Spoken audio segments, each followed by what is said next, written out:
Salut la Team Foot. Aujourd'hui, on a du très lourd à vous raconter, entre un champion du monde qui revient en Ligue 1, un président qui claque la porte à Lyon, un crack espagnol qui file à Londres, Nico au Barça qui est toujours en attente et même un joueur sénégalais qui tente un gros comeback en Serbie. Le mercato est en feu et ça bouge dans tous les sens. Installe-toi bien, mets un pouce si t'aimes le foot, abonne-toi et active la cloche de notification pour ne rien rater. C'est parti pour un tour d'horizon complet de l'actu foot du moment. Après avoir disputé et perdu son dernier match avec le LAF contre Vancouver, 0-1, Olivier Giroud a officiellement fait ses adieux à la MLS. Il en a profité pour confirmer son arrivée chez les Dogs. Le LAF et l'attaquant Olivier Giroud ont pris la décision mutuelle de se séparer, comme l'a annoncé le club. Son dernier match en tant que membre du LAF a eu lieu le dimanche 29 juin au BMO Stadium.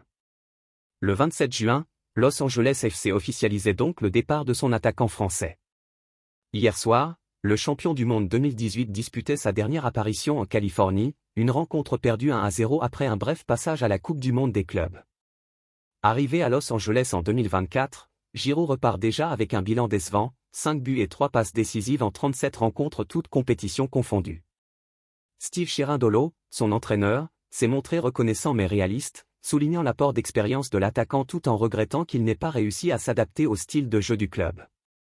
Olivier Giroud n'a pas tergiversé longtemps avant de tourner la page américaine.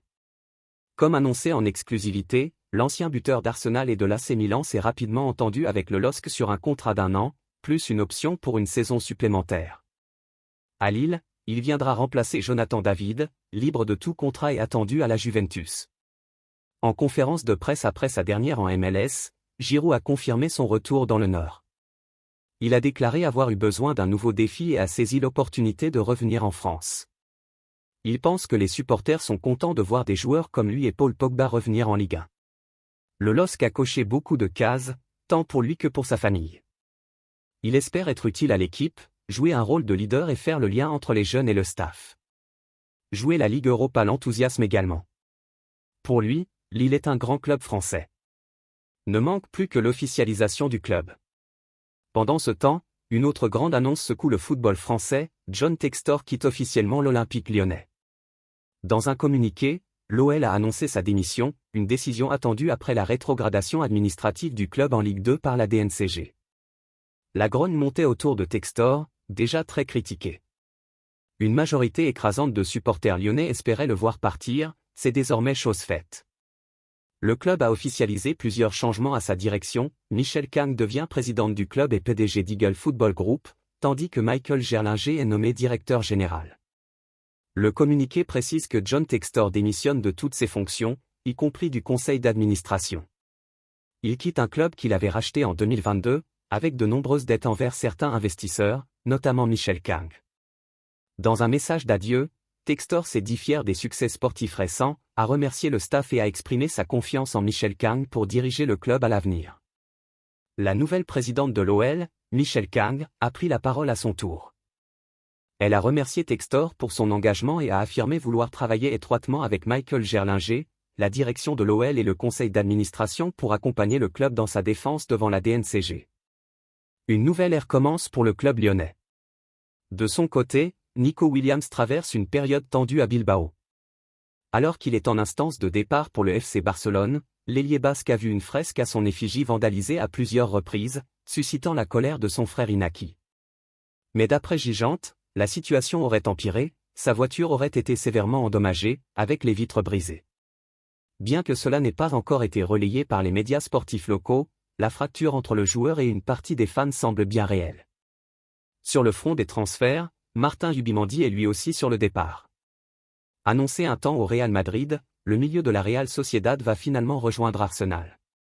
Selon Noticia de Gipuzkoa, il est actuellement à Londres pour finaliser son transfert avec les Gunners. Déjà présent il y a un mois pour une visite médicale, il revient cette fois pour assister à l'annonce officielle de sa signature. Arsenal va payer environ 66 millions d'euros, un montant légèrement supérieur à sa clause libératoire, mais avec des modalités de paiement avantageuses. Le directeur sportif de la Real Sociedad, Eric Breto, s'est également rendu à Londres pour boucler le transfert d'un joueur qui va laisser un vide dans l'effectif basque. Dans un autre gros coup du mercato, le Bayer Leverkusen a annoncé avoir trouvé un accord avec le PSV Eindhoven pour le transfert de Malik Tillman. L'international américain formé au Bayern Munich a brillé cette saison avec 16 buts et 5 passes décisives. Leverkusen devrait débourser entre 30 et 40 millions d'euros pour s'offrir ses services. Le joueur de 23 ans tentera de faire oublier Florian Wirtz, parti à Liverpool. Le FC Barcelone, de son côté, reste ambitieux malgré des finances toujours fragiles.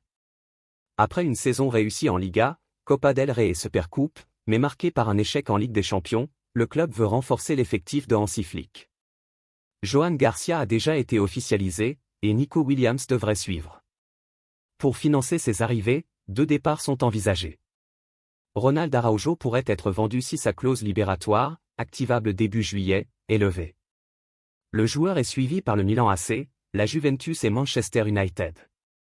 Fermin Lopez, un jeune milieu de 22 ans, pourrait également partir, mais seulement en cas d'offre conséquente. Il possède une clause de 500 millions d'euros. Enfin, un mot sur Dambasek, qui rebondit en Serbie. L'ailier sénégalais du Torino est prêté au Partizan Belgrade. Révélé à la Spal, il reste sur une série noire de 82 matchs sans but en club. Après plusieurs prêts en Italie, il tente un nouveau départ loin de la Serie A. Il a prolongé avec le Torino jusqu'en 2027 avant de rejoindre le club serbe, qui jouera la Ligue Europa la saison prochaine. Une belle opportunité pour relancer une carrière qui peine à décoller. L'Atlético annonce le départ de César Azpilicueta. Les départs se succèdent à l'Atlético de Madrid. Après l'annonce de celui de Reinildo, le club espagnol vient d'officialiser celui du latéral César Azpilicueta. L'ancien joueur de l'OM quitte les Colchononero après 2 saisons et 54 matchs disputés. Le club tient à le remercier pour son dévouement et ses efforts durant son passage au club et lui souhaite bonne chance dans ses prochains projets. César Azpilicueta aborde une nouvelle étape professionnelle et ne continuera pas à porter les couleurs rouges et blanches lorsque son contrat avec notre club prendra fin le lundi 30 juin 2025, indique le communiqué. Interrogé quelques minutes après la large défaite, 0-4, de l'Inter Miami contre le PSG dans le cadre des 8e de finale de la Coupe du Monde des clubs, Zlatan Ibrahimović a tenu à prendre la défense de Lionel Messi, l'un des seuls joueurs de la franchise floridienne à s'être illustré aux abords de la surface parisienne. La défaite de Messi ? Non, on ne parle pas de la défaite comme si c'était sa faute. Messi n'a pas perdu, l'Inter Miami l'a fait. Avez-vous vu cette équipe ? Messi joue parmi des statues, pas des coéquipiers. S'il était dans une vraie équipe, à Paris, à Manchester, dans n'importe quelle grande équipe, tu aurais vu le vrai lion, a tout d'abord déclaré l'ancien attaquant du PSG.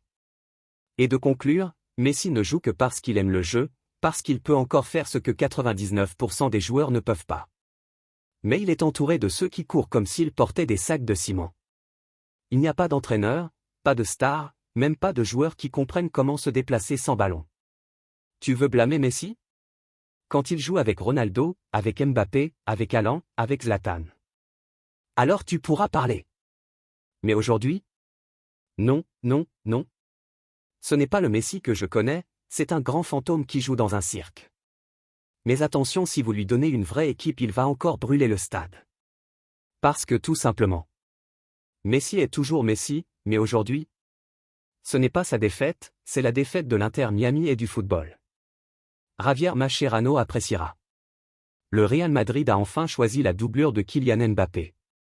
En quête d'un numéro 9 remplaçant, le Real Madrid semble enfin avoir tranché dans sa recherche de doublure à Kylian Mbappé. Le mercato du Real Madrid a commencé fort. Les Merengues ont déjà sécurisé 3 arrivées, Dean Huijsen, Trent Alexander-Arnold et Franco Mastantuono, qui débarquera à Madrid en août. La révolution est donc bien entamée, et la direction fait les efforts nécessaires pour offrir un bel effectif à Xavi Alonso et gommer l'échec de la saison écoulée. Surtout, ce n'est pas terminé, puisqu'Alvaro Carra, Benfica, est attendu, alors qu'un milieu de terrain au profil plutôt créateur et un attaquant remplaçant au profil Joselu ont aussi été réclamés par Xavi Alonso. Autant dire qu'il faut encore s'attendre à voir de nouvelles têtes débarquer dans l'effectif madrilène ces prochaines semaines. Pour le milieu de terrain, les intentions du club sont encore assez floues. Martin Zubimendi était convoité mais va filer à Arsenal, alors que Rodri est une piste extrêmement compliquée. En revanche, pour ce poste d'attaquant remplaçant, les Merengues pourraient avoir trouvé leur bonheur à la maison. Le choix est fait. Comme l'indique AS, le Real Madrid n'est plus en quête d'un nouveau numéro 9. Tout simplement parce que Gonzalo Garcia est en train de convaincre tout le monde et c'est lui qui devrait endosser ce costume de doublure de Kylian Mbappé pour la saison à venir. Auteur de 2 buts et d'une passe décisive pendant ce mondial des clubs, l'Espagnol de 21 ans séduit tout le monde et a convaincu les décideurs madrilènes et Xavi Alonso de lui faire une place pour. Si le Real Madrid passait le marché au peigne fin en quête d'un numéro 9, il avait par exemple été question dans le Budimir, Osasuna. Les recherches ont stoppé depuis l'explosion de celui qui a inscrit 155 buts sous la tunique du Real Madrid, de ses premiers pas en équipe de jeunes jusqu'à ses débuts en équipe première. Un dossier de moins à régler pour les Madrilènes.